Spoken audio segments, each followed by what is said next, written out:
Assalamualaikum warahmatullahi wabarakatuh. Alhamdulillahi rabbil alamin. Assalatu wassalamu ala asyrafil anbiya'i wal mursalin wa ala alihi wa ashabihi ajma'in. Allahumma fassalli wa sallim wa barik ala Muhammad wa ala alihi wa ashabihi wa man tabi'ahum ihsanin ila yaumiddin. Ibu-ibu yang dimuliakan oleh Allah, kita lanjutkan pengajian tafsir kita. Alhamdulillah pada sore ini telah sampai pada surat Al-Baqarah ayat 237. Mari kita simak bersama-sama. A'udzu billahi minasy syaithanir rajim. Bismillahirrahmanirrahim. Wa in طلقتموهن من قبل أن تمسوهن وقد فرضتم لهن فريضة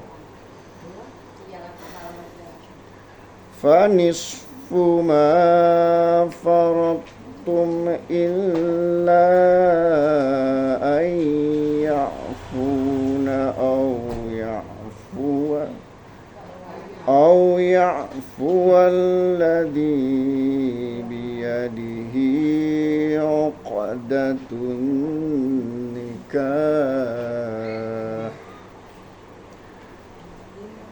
وأن تعفوا أقرب للتقوى ولا تنسوا الفضل بينكم إن الله بما تعملون بصير حافظوا على الصلاة والصلاة الوسطى وقوموا لله قانتين. Ya. Allah berfirman, ini masih tentang tolak ya. Sudah beberapa pertemuan kita sudah membahas tentang tolak, khuluk, fasakh, cerai. Jangan suka-suka bercerai. Ya. Nanti kalau bercerai suka kawin, cerai dah. Kawin. Ya. Dan sudah panjang lebar kita jelaskan mengenai cerai. Nah, sekarang kita lihat ayat ini. Lanjutannya ya. Wa in talaqtumuhunna, jika kalian mentolak mereka, maksudnya istri-istri, min qabli an tamassuhun, sebelum berhubungan. Jadi begitu nikah, dah ternyata si laki-laki ini tertipu. Misal, tidak sebagaimana diinginkan atau tidak sebagaimana yang dijelaskan. Tertipulah pokoknya. Ya udah kalau begini caranya, kalau begini ternyata saya tertipu, ya udah saya ceraikan. Kenapa ceraikan? Karena nikahnya sah.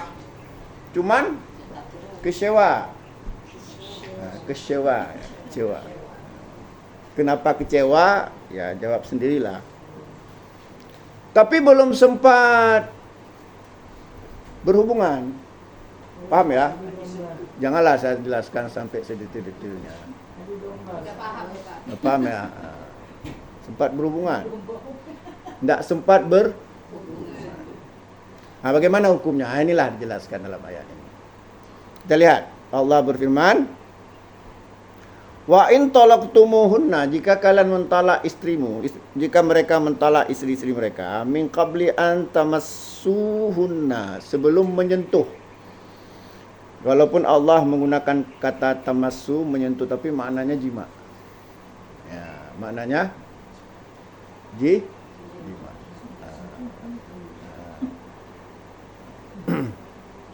Ya, maknanya apa? Berhubungan badan.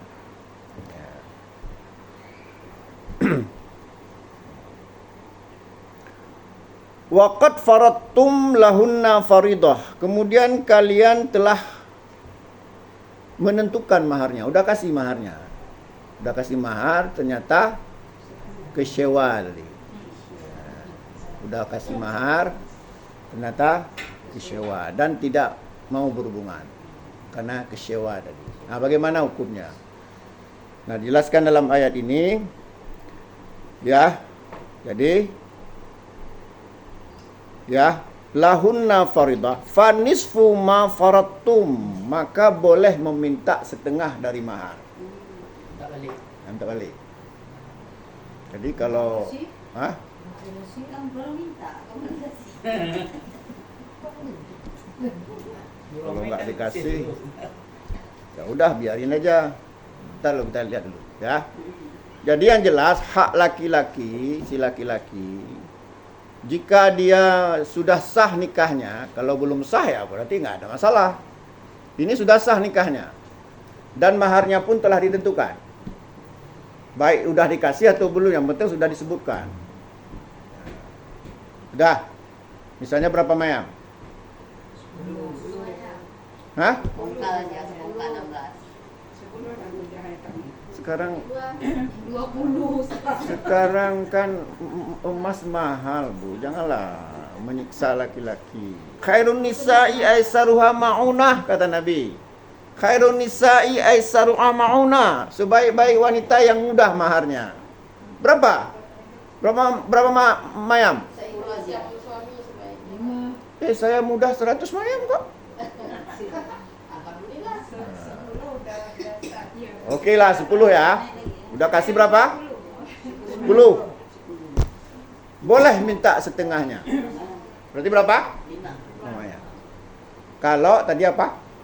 Kecewa dan belum menggunakan kata antamassuhunna. Seperti juga dalam ayat, ya. Olamastumun nisa, menyentuh perempuan. Ya. Olamastumun nisa, menyentuh perempuan. Menyentuh perempuan dalam ayat tentang membatalkan wudu ini adalah juga maknanya sama, yaitu jima, sebagaimana dikatakan oleh Ibnu Abbas. Nah, ya.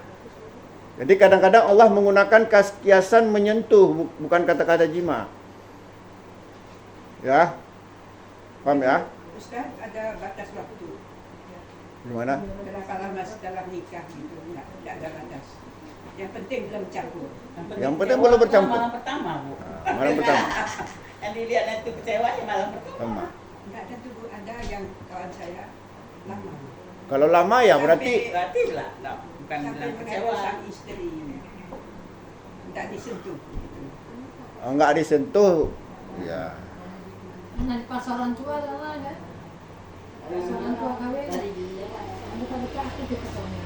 Pokoknya kalau belum disentuh, Setengah bayar. menceraikannya boleh minta setengah mahar, baik lama maupun sebentar. Cuma janganlah sampai bertahun-tahun. Itu udah main-main namanya.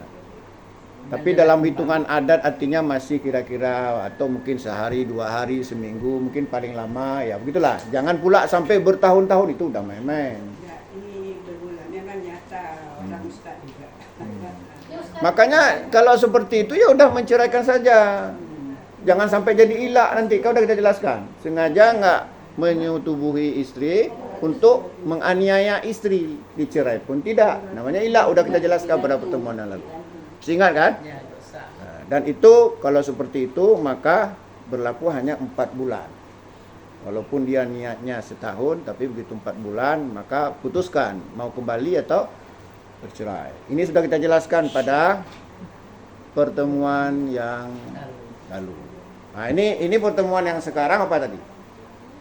Jadi jika malam pertama kecewa berat, terus kemudian sudah terlanjur diputuskan maharnya, karena kalau nggak ditentukan maharnya berarti dia belum nikah. Nah, boleh minta Tak balik. setengah dari mahar. Udah ya, itu hukumnya. Udah, kita lanjutkan. Belum habis lagi ayat ini. Nah, illa ayyafuna, kecuali ya, si laki-laki ini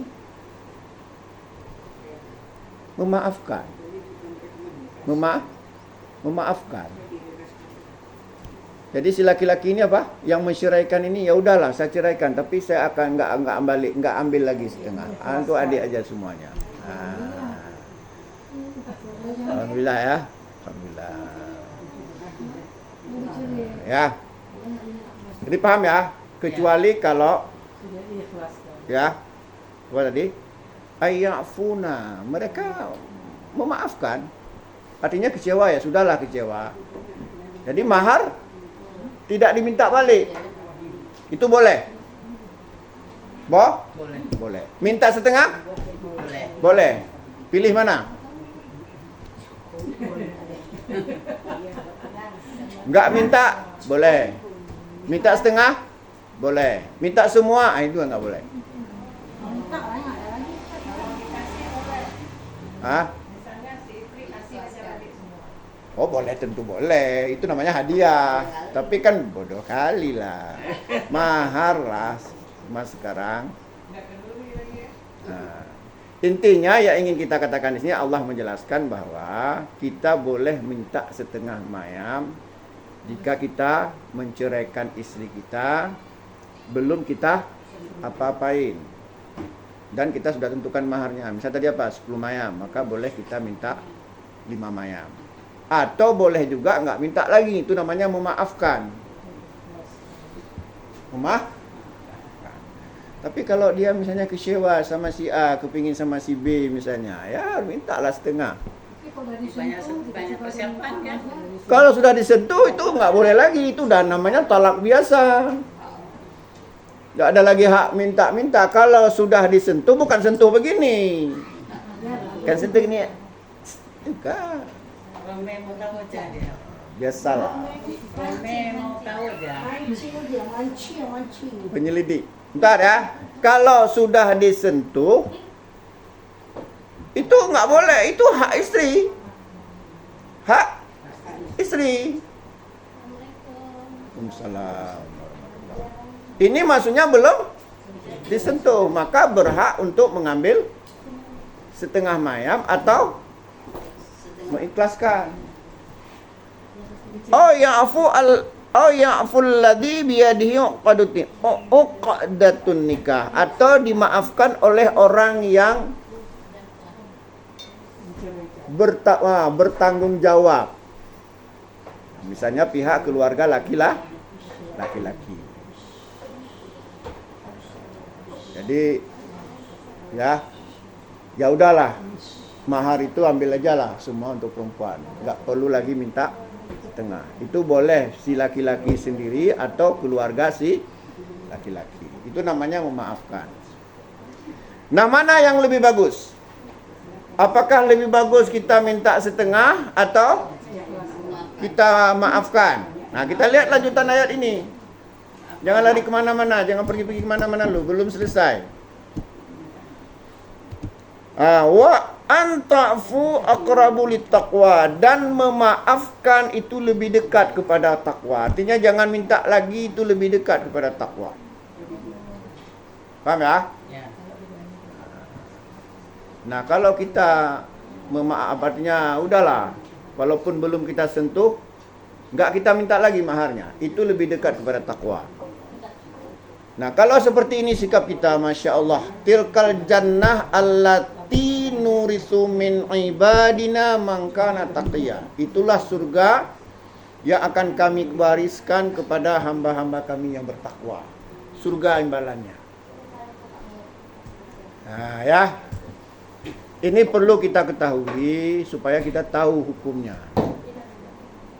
Siapa tahu mungkin anak kita ya terjadi seperti itu, atau kita sendiri barangkali terjadi seperti itu. Tidak tua.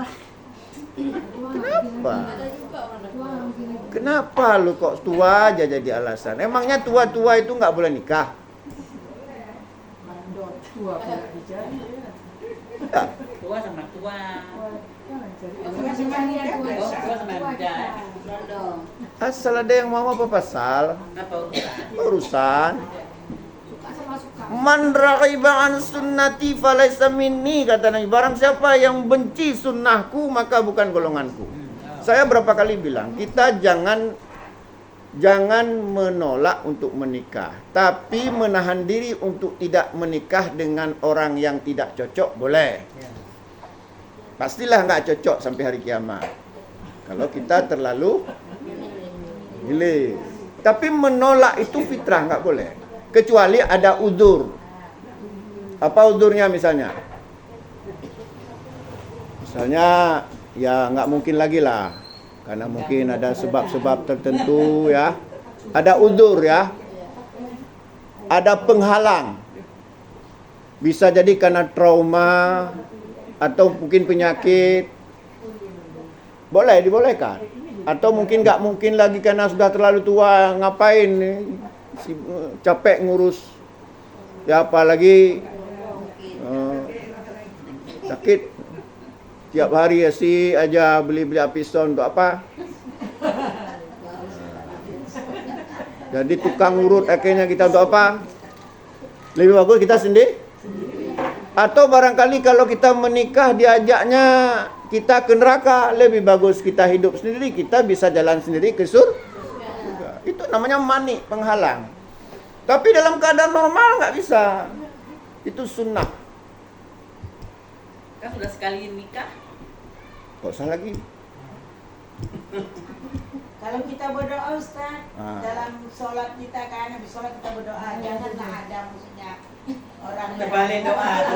saya untuk melamar saya. Gimana Ustaz? Nggak boleh. Doa. Itulah tadi bertentangan dengan tuntunan Nabi. Boleh. Bu Endang itu saya.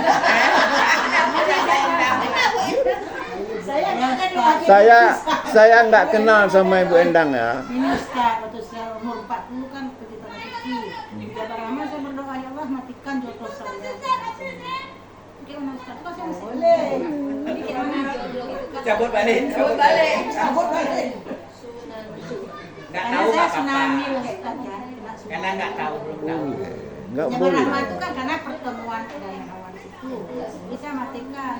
Saya udah kalau saya alhamdulillah rendang, udah saya doakan ketemu jodoh. Ya orang udah datang ditolaknya, mintalah dia doa.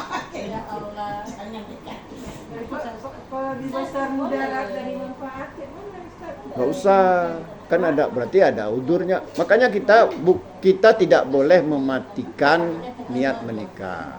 Karena itu bertentangan dengan fitrah. Yang boleh adalah kita artinya belum menemukan orang yang tepat. Bisa jadi sampai kapanpun nggak akan tepat. Mungkin saja ada sesuatu. Tapi Bukan orang yang tepat, ya kemarin Rawat kembali doaku. udahlah. Yang lalu biarlah berlalu. Nah, sekarang kita ya udahlah ya. di bawah air Ustaznya nanam di kepala itu. Siapa tahu mungkin datang lamar Ibu Endang, kaya raya di dunia ini, saleh mengajak ke surga, rugi menolak.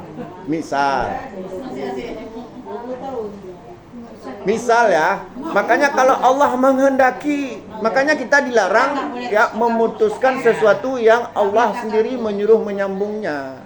Nikah itu juga salah satu menyambung tali silaturahmi. Nikah itu bagian dari silaturahim. Ingat kata Nabi, la yadkhulul jannah, tidak masuk surga. Bukan tidak masuk surga sama sekali, tidak langsung masuk surga. Qati yakni qati'ur rahim, orang yang suka memutuskan tali silaturahim. Kita bukan berarti niat tidak menikah memutuskan tali silaturahim, bukan juga ke sana arahnya. Tetapi menikah itu juga bagian dari menyambung tali silaturahim. Coba kalau kita menikah, bertambah nggak saudara kita? Ya, tambah. Silaturahim itu besar kali ibu keutamaannya. Apa keutamaan di antara silaturahim? Siapa tahu? Kalau tahu saya kasih hadiah. Panjang umur, memudahkan rezeki. Aku lah tapi ya. Kayak Zam-Zam ya. Begitu dibilang dikasih hadiah langsung jawab. Apa tadi? Panjangkan umur. Panjang umur. Dari mana ibu tahu? Dari mana ibu tahu? Ya, Al-Quran. Nggak ada saya bilang. Kan baca-baca. Ya, kata Nabi, man ahabba ayyubsatalahu fi rizqihi wa yunsa'alahu fi asarihi falyasil rahimahu. Hadis sahih ya dari sahabat Anas bin Malik. Barang siapa yang menginginkan panjang umur dan diluaskan rezeki, maka hendaklah bersilaturahmi. Hadis riwayat Imam Muslim dan lain-lainnya. Artiannya Ustaz bukan menikah kan dengan siapapun. Iya. Enggak, saya bilang nikah itu salah satu cara menyambung tali silaturahim. Tapi bukan berarti kita tidak menikah memutuskan tali silaturahim, enggak juga. Sambut jalan nih Ustaz. Encok. Ya. Dah ya? Jadi sudah paham kira-kira tentang hukum yang dijelaskan dalam ayat Al-Quran ini, bahwa kalau kita menceraikan istri kita dan belum kita sentuh, Boleh minta mahar setengah. boleh minta mahar setengah atau Ikhlaskan semua. itu lebih dekat kepada tak. Okey, baik. Sekarang saya tanya, boleh? Boleh.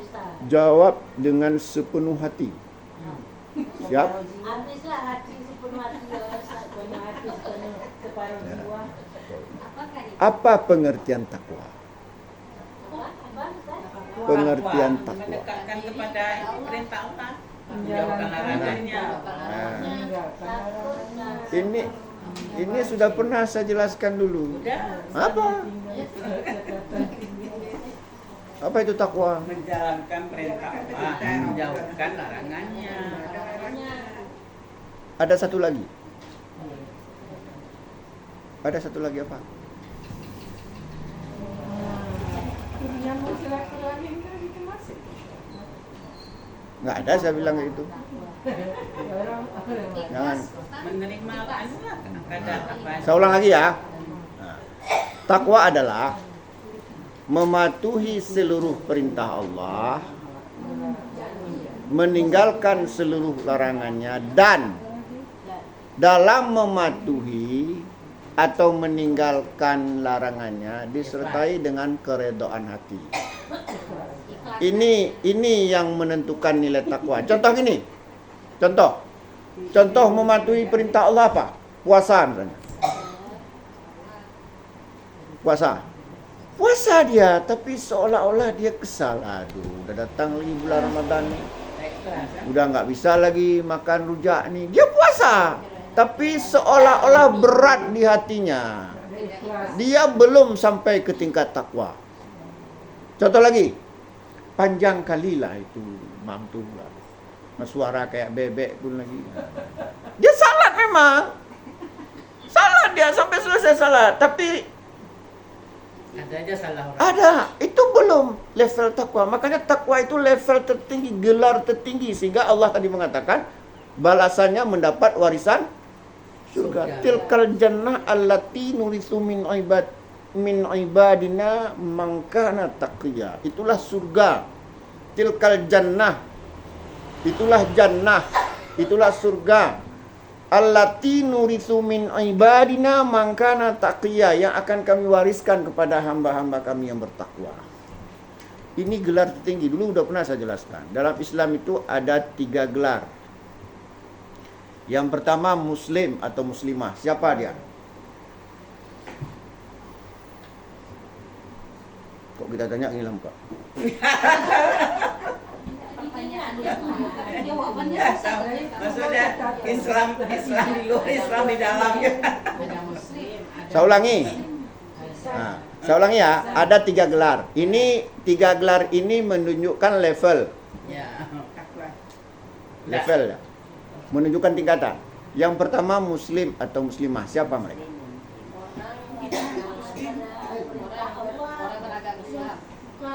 Orang muslim adalah siapapun sudah masuk Islam walaupun dia nggak salat. Muslim ini lawan dari non muslim. Syahadat. Ya, Islam KTP. Asalkan dia sudah masuk Islam walaupun dia nggak puasa, dia mendapat gelar lawannya non muslim atau kafir. Yang kedua mukmin. Siapa mukmin?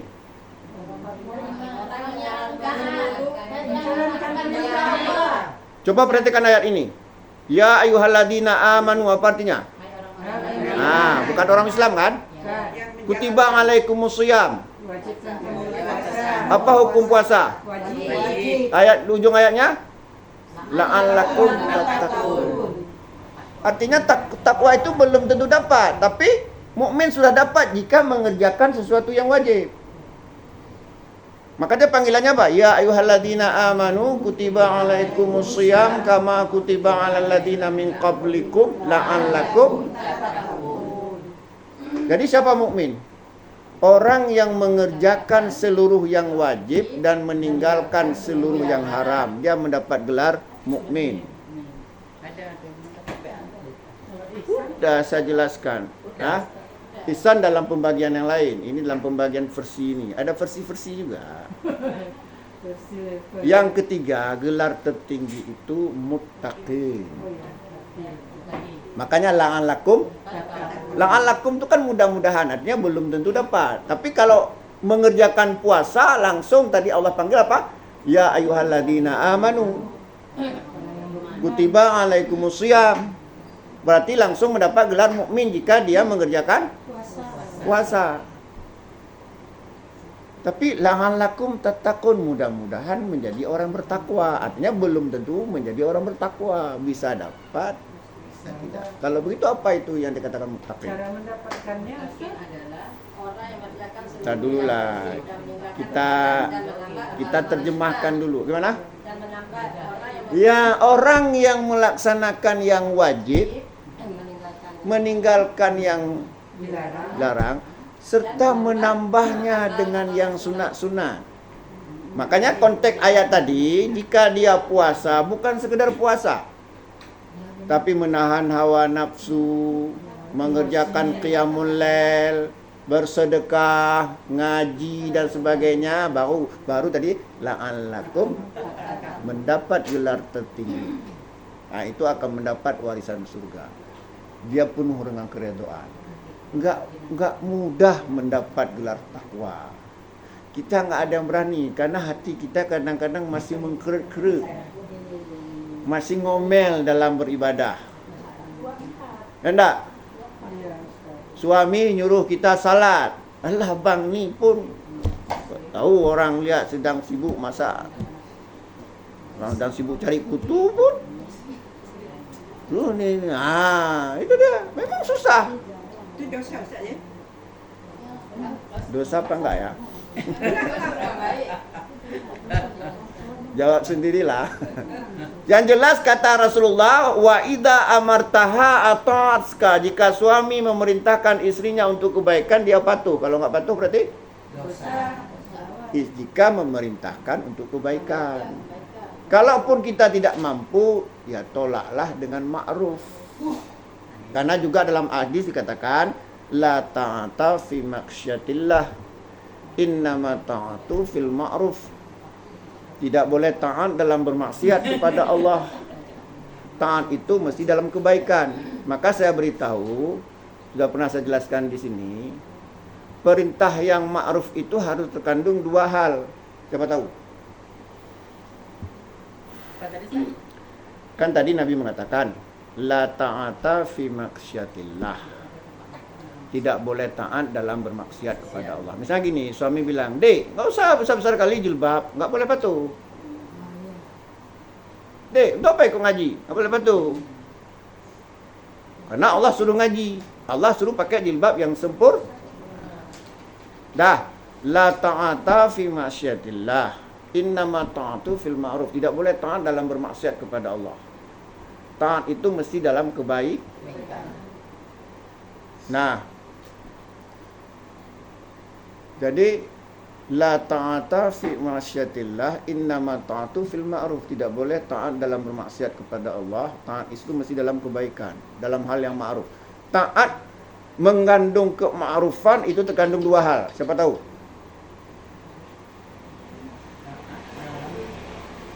Yang pertama, maksudnya taat itu memerintah, kan suami memerintahkan istrinya. Tapi harus dengan cara yang ma'ruf. Memerintah istri dengan cara yang ma'ruf harus terkandung dua hal. Lemah lembut kayak besok mau kemana? Misalnya kayak sholat tahajud deh, tahajud kita. Nah, ma'ruf pertama, isi perintahnya ma'ruf. Itu yang pertama. Artinya mengandung kebaikan. Kan. Contoh apa? Dek salat, Sholat, dek puasa, dek. Dek jangan kesana dek ya. Nah. Tidak ada harimau. Nah, itu pertama apa? Isi perintahnya Kebaikan. ma'ruf. Yang kedua, cara memerintahnya ma'ruf. Nah, contoh gini. Adik, Nyangka balik. pakai jilbab, jangan kayak orang Yahudi. Nah, itu udah nggak ma'ruf. Walaupun isinya Kebaikan. ma'ruf, tapi caranya nggak ma'ruf, itu juga salah. Itu dosa. Nah, kadang-kadang gaya Dosa, ya, dosa gaya si orang. suami, dosa bentak-bentak istri. Istri itu perhiasan terindah lah. Karena gaya orang bu macam-macam Pak. Ada orang gayanya bentak-bentak. Ada. Ada yang asal. Asal. Yang saya tahu gaya ngomong bentak-bentak itu orang Batak. Mau kemana kau? Padahal hatinya baik, padahal maksudnya baik. Padahal itu sangat baik. Memang ada, memang. Ayah saya akui. Kadang-kadang memang gaya ngomongnya kayak gitu. Tapi sebenarnya itu hal biasa bagi dia. Itu sebenarnya bentuk kasih sayang. Ada juga seorang suami Ada. manggil istrinya, "Gimana dulu kau?" Hehe. Istrinya nggak pernah dengar, langsung jatuh pingsan ya. Nah kalau istrinya itu biasa sama suaminya dia nggak open lagi, udah tahu udah kayak. Bisa kita sering kasih nak suami sholat tiba-tiba kita ketidur misalnya kan, jadi tidak bisa bangun kita. Lalu Dia kita sholat. marah. Kenapa pakai itu sama istri? Toleransi. Kita mana dosa? Enggak, Udah dijawab, Ditawar pula udah dijawab. sebelah.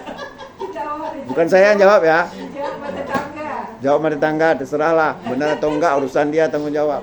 Karena Ustaz kebanyakan istri yang bilang sama suami, "Bang, sholat." Kebanyakan. Karena suami, "Dek, sholat," jarang. Tapi kok istri tetap, "Bang, udah sholat, Bang." Kok suami jarang. Coba perhatikanlah di sini. Saya jawab dengan hadis saja lah. Cocok ya? Cocok. Kata Nabi, khairun nisa'i, sebaik-baik istri. Kebetulan suami. Idar nadarta ilaiha, syaratkah jika suami memandang ke arah istrinya menyenangkan hatimu? Kalau istri bentak-bentak suami menyenangkan enggak? Orang Aceh jarang bilang sayang. Yang saya enggak setuju orang kita ini, manggil istrinya bukan adindaku, bukan mak tidin. Kau kayak mak tidin. Mana apa lu kayak gitu? Bukan di mana situasinya Ustaz. Oh iyalah, boleh lah. Yang penting ada alasan. Kalau panggil ayam bisa. Bayang ya. Iya. Nggak ada sayang yang. Panggil sayang. Sayang. Saya teringat ceramah Ustaz yang dari Medan Pisah, dia baru tahu panggil sayang. Iya. Sayang, Cuma kadang-kadang lebay kali kan depan kita. Beda adanya aneh, tak Ya. cocok. Tapi memang nggak, jangan di depan-depan orang lah, rasanya risih orang. Kadang-kadang ada kawan saya di depan-depan, halo ayangku, Allah Nggak maaf. pula muka kayak gitu lah. Ada kayak gitu. Ya Ustaz bersanda lah. Ah. Jadi timbul kecemburuan Sosial. Nanti orang akan timbul penyakit di hatinya. Kayak dia aja punya istri. Ah, gitu. Lebay gitu. Lebay, biasa aja. Cuman kalau di rumah boleh. Oh adindaku, engkau telah istriku tersayang. Dia di rumah nggak apa-apa. Enggak lah kayak gitu. Sampai terpejam matanya ngomong apa-apa. Tapi jangan di depan-depan orang. Katanya kan sudah ganti. Sebaliknya juga kita nggak boleh bentak-bentak istri di depan orang. Kata Nabi, wala tahjurha illa fil baiti. Jangan kamu tahjir istrimu, jangan kamu cuekin istrimu kecuali di rumah. Di rumah bolehlah untuk memberi pelajaran, tapi nggak boleh lebih dari 3 hari. La yahilu lil muslim ayah juga akahu fawqa salasati ayat. Tidak halal bagi seorang muslim untuk tidak berbicara dengan saudaranya lebih dari 3 hari, apalagi dengan istri, dengan suami. Tapi kan Ustaz, Dosa lebih dari 3 hari dosa. misalnya kan Demi. tidak Legapan. berbicara ini tidak Sama berbicara A. lebih dari 3 hari. Tapi kadang-kadang kan daripada kita menjawab berdosa, bagus diam. Oh boleh, Kita diam. boleh. Tapi belum besoknya belum juga lagi. Ini masih ini nggak menjawab juga dia. Sudah sampai 4 hari pula nggak menjawab. Boleh. Dalam hati dia cocok. Iya kan, maksudnya masih Nggak lagi, juga, nggak masih dilahirkan. juga lagi pemerintah mestinya sampai keempatnya. Misal sampai 4 kalinya masih lagi bahasanya itu kan nggak berubah. Kalau kita jawab Ikut. ribut, Ya. bagus kita diam. Kalau udah 4 hari istri diam kayak mana sudah? Udah satu Ya Nabi kan mengatakan kan, la yahilu lil muslim, tidak halal bagi seorang muslim atau juga muslimah, ayah juga akahu mentahjir saudaranya, ya.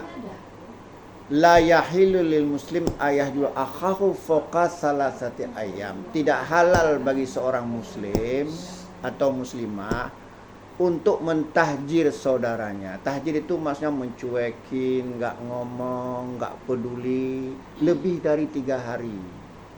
Termasuk juga para ulama mengatakan ya, dengan istri pun kita, dengan suami pun kita nggak boleh nggak ngomong lebih dari 3.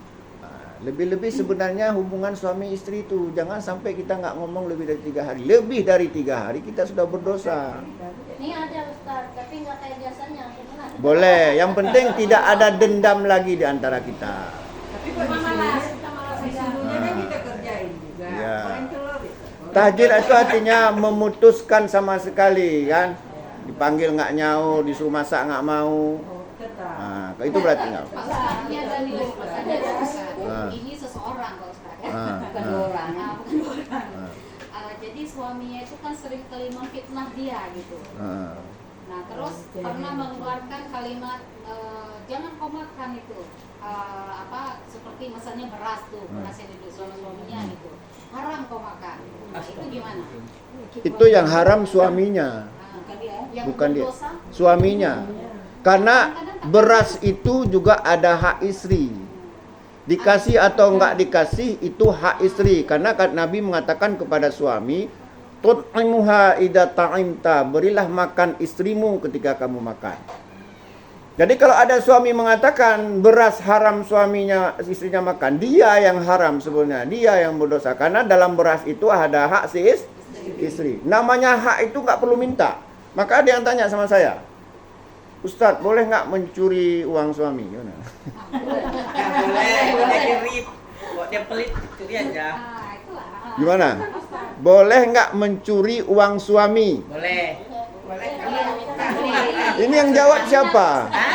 Semua masalah. Sepanjang itu Ustaz yang ngomong. Nah, bentar, saya ulangi lagi jawabannya. Kalau uang itu berhubungan dengan hak istri, boleh ambil. Artinya apa? Tut'imuha idza ta'imta, berilah makan istrimu ketika kamu makan. Berarti kan hak istri untuk makan. Wa taksuha idak tasaita, berilah pakaian istrimu ketika kamu berpakaian. Maka kan hak istri berpakaian. Maka hak dia boleh ngambil. Itu alias pelit kan? Artinya ada hak istri dari uang suami untuk makan dan Pakaian. Kadang-kadang kan ada suami pelit kali. Makan nggak dikasih, pakaian nggak dikasih, maka boleh ambil. Itu namanya hak. Sama seperti zakat. Zakat itu nggak perlu minta izin sama misalnya sama seseorang. Misalnya dia sudah terkena zakat, suka nggak suka, diizinkan atau tidak diizinkan, ambil. Karena itu kewajiban. Sama juga dengan infak wajib. Cuman tidak boleh mengambil uang suami di luar dari batasan itu. Misalnya sengaja ngambil uang untuk beli HP, itu nggak boleh. Tapi misalnya suami istrinya kelaparan, nggak ada jajan, lapar dia, Banyak satu. uang ada di dompet, ya udah ambil. Diajarin ya. Nggak ada saya ajarin ya. Tapi kan ada harta hak kita, dia harta sendiri. Iya, maksudnya kita mengambil yang menjadi hak kita, bukan untuk tapi mengambil harta uang suami untuk hal-hal yang berlebihan, itu namanya juga mencuri. Tapi kalau memang hak istri, makanya saya sering bilang, uang suami itu ada 3 bagian. Pertama untuk dirinya sendiri, yang kedua untuk istri, yang ketiga untuk anak. Nah, kalau ada ibu lain, ini kan katakanlah nggak ada ibu tinggal situ, bawa kemana-mana dulu. Paham ya? Pak Jadi Ustadz, satu lagi, kalau misalnya suami nih menfitnah istri, sementara istri tidak melakukan apa yang dikatakan, yang dituduhkan sama iya, dosa suaminya, besar itu. apakah itu termasuk suami durhaka, Pak Ustadz? Iya, suami jahat itu. Nanti saya sampaikan. Sampaikan aja. Nanti pulang mengaji di Baitul Nisa, udah lain si Yumi ini.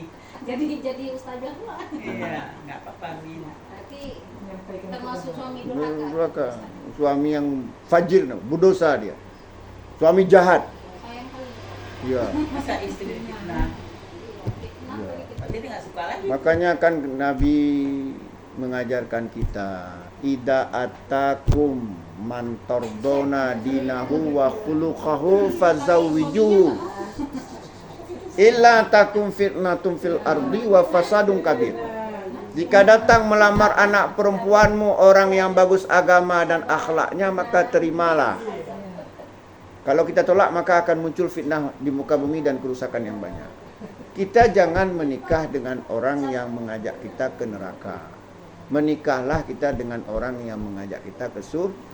Kalau sudah terlanjur, itu namanya sudah nasib, takdir, ya sudah, terima saja. Tidak ada yang tidak bisa berubah di dunia ini. Coba ibu-ibu renungkan. Sekarang saya tanya sama ibu-ibu, siapa istri suami dari Asia? Ibu siapa nama? Ada R-nya. Fir'aun nggak tanggung-tanggung. Fir'aun suaminya, tapi dia bisa menyelamatkan iman dia. Demikian juga kalau kita sudah terlanjur memiliki suami yang jahat, bersabarlah. Maka ila kutibalahu biha darajatun wa muhyat anhu biha khati'atun. Allah angkat derajat kita, Allah ampunkan dosa-dosa kita.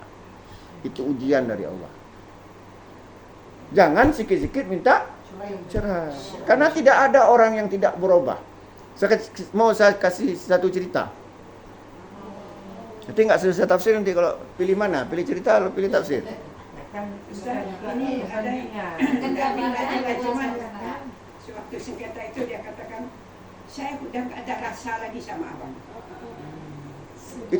Itu dosa besar, tapi bukan berarti talak.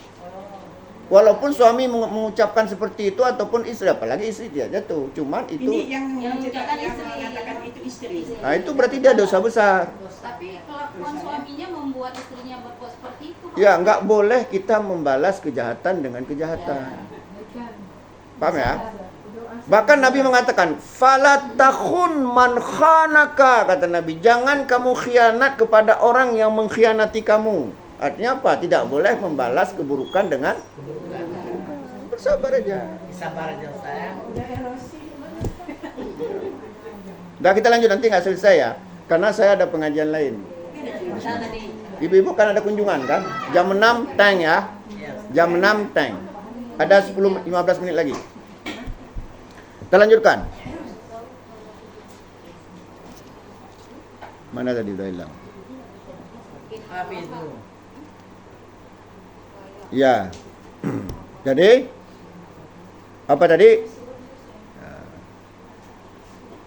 Di atas masih Ya. 238. Wa anta'fu aqrabu littaqwa. Jadi memaafkan itu artinya tidak lagi meminta separuh dari mahar. Itu lebih dekat kepada takwa. Kenapa? Bisa jadi mungkin emas itu sudah dipakai. Atau kan kalau diminta lagi kadang-kadang seorang perempuan itu kan Jadi sedih. Ya udah aja lah. Anggap aja sedekah. Anda beli tempat tidur. Tapi kalau kita beli tempat tidur misalnya atau apalah. Jadi kalau memaafkan itu lebih dekat kepada makanya sebelum terjadi hal-hal seperti ini ya maka jak betruk kalon beduh Ya betul. bek rugome hati sakit. Itu kata Rafli itu.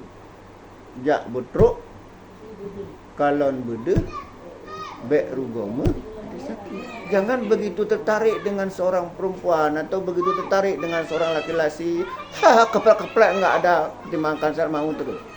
Jangan tertipu dengan casing. Tapi lihatlah mesinnya, bagus atau tidak. Yang namanya emas walaupun dia dibuang ke Lumpur. tetap menjadi emas.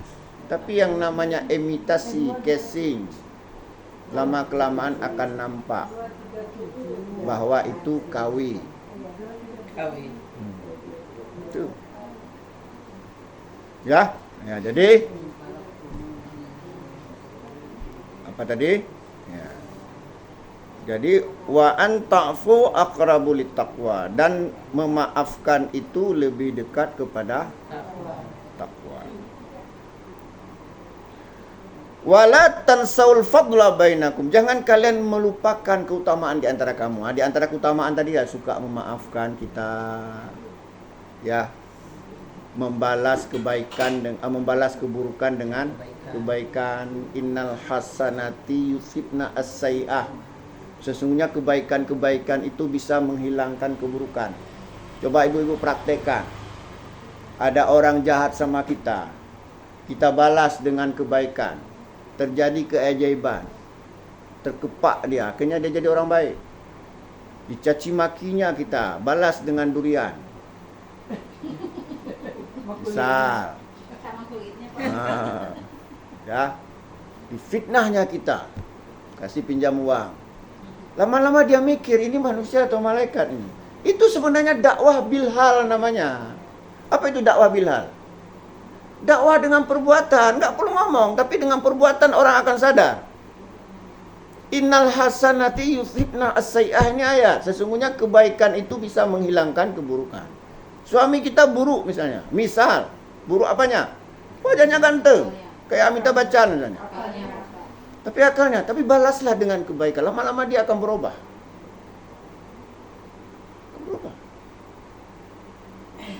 Akan berubah. Itu istri yang paten. Jangan balas keburukan dengan keburuk.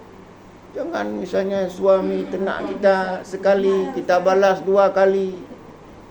Suami beli kita balas dengan beli-beli.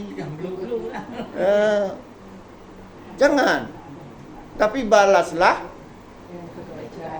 keburukan dengan kebaikan. Memang enak ngomong. Tapi dalam prakteknya memang berat. Apalagi kita setiap hari disakiti. Rasanya kalau enggak kita balas. Tapi begitulah. Yang namanya masuk surga itu perlu testing. Sekarang saya tanya, ibu-ibu masuk kerja ada enggak testing? Masuk kuliah? Masa mau masuk surga enggak perlu testing? Testing ini diuji oleh Allah. Kalau kita lulus, insya-Allah Allah angkat derajat kita. Allah hapuskan dosa-dosa. Makanya saya sering bilang, kadang-kadang kita masuk surga bukan dengan amalan kita, Bu. Amalan kita enggak seberapa banyak. tapi justru masuk surga karena kita terus bersabar menghadapi musibah. Musibah itu datang dari berbagai macam, dari suami, dari anak-anak, dari tetangga, dari di kantor dan sebagainya. Maka Nabi mengatakan ma yazalul bala bil mu'mini wal mu'minah fi nafsihi wa waladihi wa mali hatta yalqallah wa ma alaihi khatiyatun. Hadis riwayat oleh Imam Muslim dan lainnya. Kata Nabi, senantiasa bala itu apa? Aduh, balak. Nah, bala itu musibah, penderitaan menimpa seorang mukmin. Ma yazalul bala bil mu'mini wal mu'minah. Tidaklah bala musibah menimpa seorang mukmin atau mukminah. Fi nafsihi, di mana bala itu menimpa dirinya. Apa maksudnya menimpa dirinya? Sakit, Bu. Tiba-tiba waktu periksa sudah stadium 3, stadium macam-macam. Sakit. Yang kolesterol, asam urat, jantungan, apa lagi? Lambung. Bersabar. Itu namanya musibah menimpa diri. Wa waladi, atau musibah itu menimpa anak-anak kita atau saudara kita. Wa mali, atau musibah itu menimpa harta kita. Baru aja beli, Bu, seminggu baru beli Pajero, dielusnya pun baru sekali aja dielus. Tiba-tiba ada dicuri orang. Hatta yalqallah, hingga orang yang tertimpa tadi musibah bala terus menerus, enggak berhenti-henti dia, tapi dia tetap bersabar. Hatta yalqallah, hingga dia bertemu dengan Allah. Apa maksudnya bertemu dengan Allah? Meninggal dunia. Wa ma alaihi khati'atun, tidak ada dosa lagi sedikit pun. Berarti kalau tidak ada dosa, kemana? Surga. Terus ya. Assalamualaikum Ustaz. Tuan.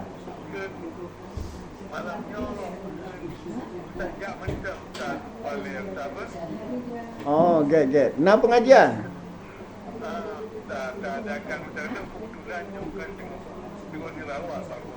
Oh, Masya Allah. Apa sakit Ustaz? Sakit biasa, masalah lembab mata, pecah pembuluh darah mata. Oh, Masya Allah.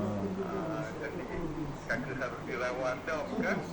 Gini, Masya Allah. Syafa. Ustaz beri pengajian macam Pak Madai kan, itu siapa tiga tu. Oh, get hana pupu Ustaz. Get hana pupu insya-Allah Ustaz. Get hana pupu. Get insya-Allah. Hana tanya kan Ustaz dakwah hanya. Get.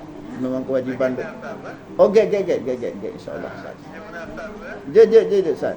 Semoga ya, syafiqillah, semoga cepat sembuh kan. Amin ya Rabb. Waalaikumsalam.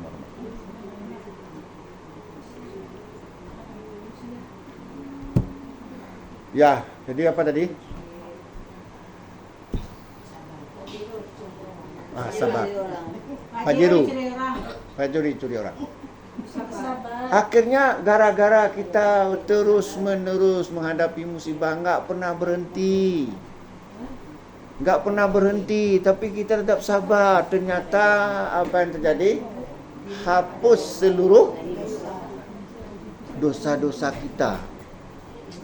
Hapus seluruh. Sekarang kalau kita tidak berdosa lagi, kemana? Surga. Kenapa? Karena amal kita atau karena sabar? Rahmat. Sabar. Jadi jangan anggap remeh sabar itu. Tapi sabar itu berat, Bu. Kita kadang-kadang sabar cuma di mulut. Sabar. Mana ada pula sabar gitu. As-sabru inda salmatul ula, kata Rasulullah. Sabar itu pada awal terjadinya musibah. Begitu misalnya, Bu, apa? Pajero ibu hilang. Sabar, Bu. Ya sabar. Itu udah terlambat, ditinggal mobil. Walaupun masih bernilai sabarnya, tapi tidak lagi utama. Yang paling utama di awal. As-sabru inda sadmatul ula. Sabar itu pada awal terjadinya musibah.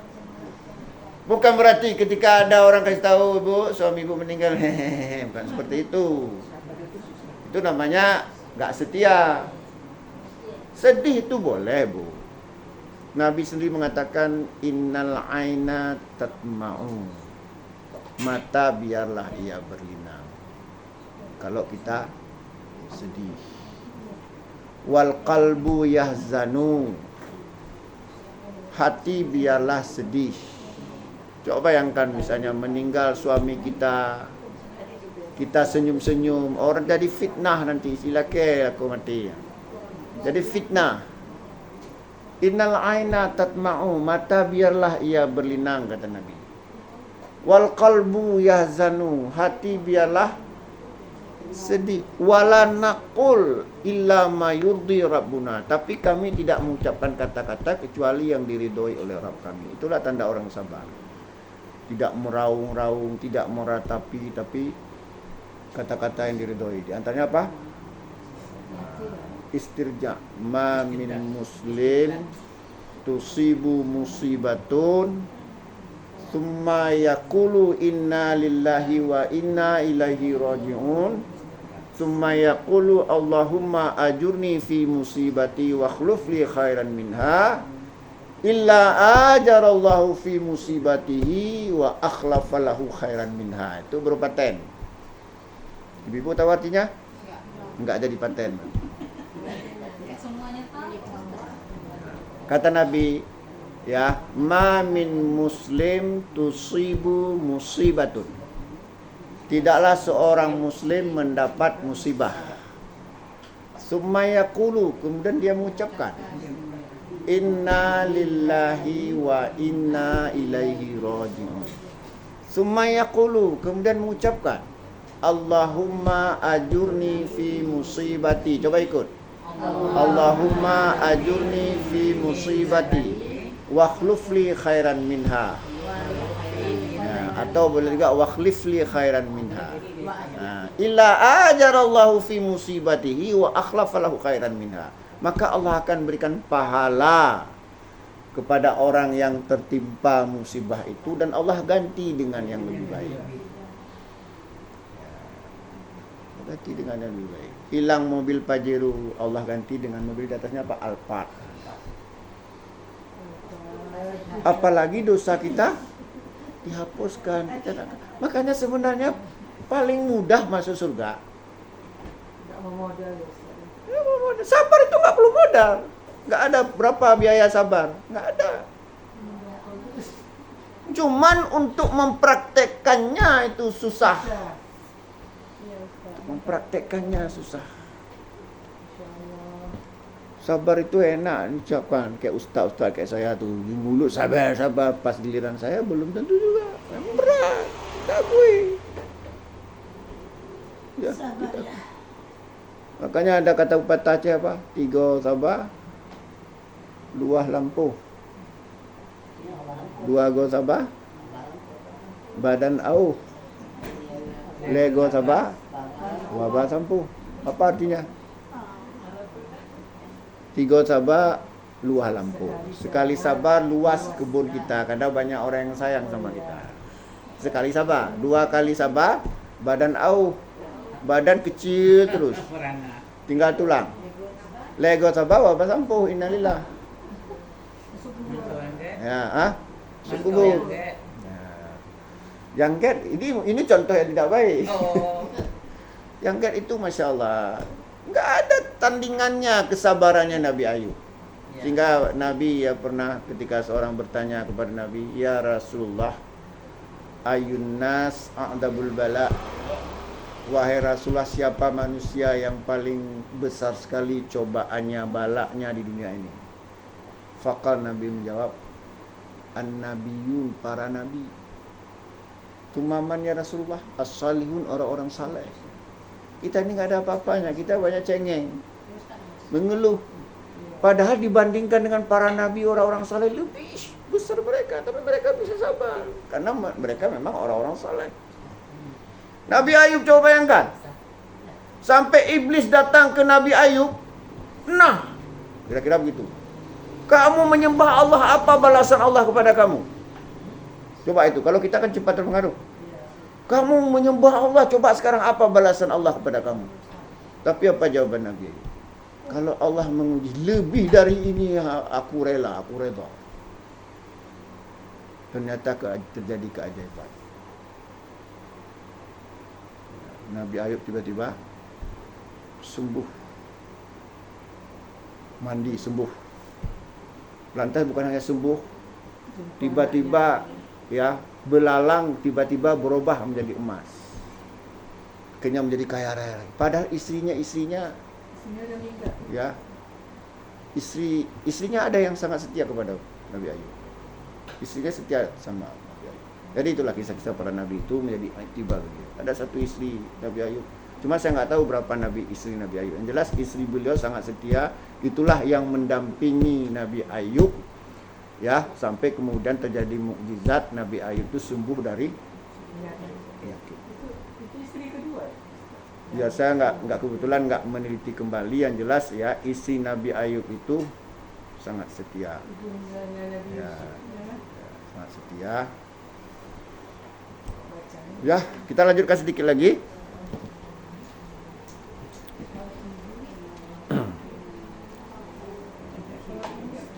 Sudah habis ya? Ya, wala tansaul fadla bainakum, jangan kamu melupakan keutamaan di antara kamu, kemuliaan di antara kamu. Innallaha bima ta'maluna basir. Sesungguhnya Allah ya bima ta'maluna basir, mengetahui apa yang kamu kerjakan. Allah Maha melihat, mengetahui, melihat apa yang kamu semua kerjakan. Mudah-mudahan ada manfaatnya. Aqulu biqauli hadza fastaghfiru innahu ghafurur rahim. Wassalamualaikum warahmatullahi wabarakatuh.